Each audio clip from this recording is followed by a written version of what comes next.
Aujourd'hui la team, je vais vous parler de l'importance de la food dans le mouvement des droits civiques aux États-Unis. À la fin de la guerre de sécession, qui opposait quelques États des États-Unis ainsi que les États ne voulaient pas du tout abolir l'esclavage dans le sud des États-Unis, il y a eu donc quelques années plus tard, bien évidemment, il y a eu la déclaration des droits, puis il ne devait pas avoir de discrimination, etc.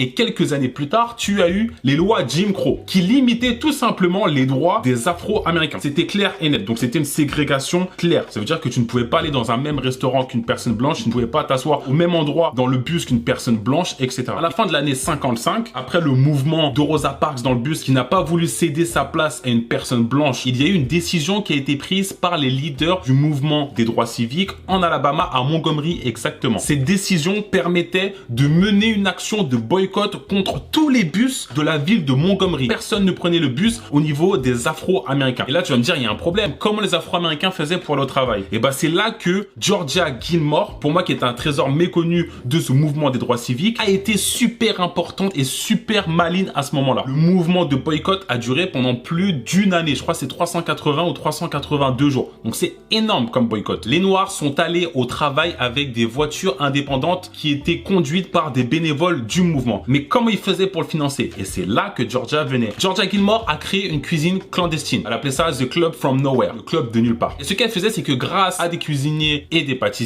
qui produisaient donc de la nourriture pour le mouvement des droits civiques, elle finançait l'essence, l'assurance, etc. pour les voitures pour emmener les Afro-Américains de Montgomery jusqu'à leur travail et les ramener. Jusqu'à où le système a été pensé. Et après, tu vas me dire, mais comment elle faisait donc pour vendre toutes ces pâtisseries, toutes ces tartes, etc. C'est qu'elle le vendait dans les lieux appropriés aux Afro-Américains. Les salons de coiffure. Pourquoi la coiffure est super importante? Voilà, par exemple. Il y avait aussi les églises qui étaient tenues par des Afro-Américains. Et c'est grâce à ça qu'ils ont pu aller au travail pendant toute une année. Donc vous voyez à quel point Georgia Gilmore est super importante pour le mouvement des droits civiques. C'est pourquoi je vous dis que la food est hyper importante pour ce mouvement. Et petite fin qui est intéressante, à chaque fois qu'on lui disait, mais d'où venait cette nourriture? Qu'est-ce qu'elle répondait?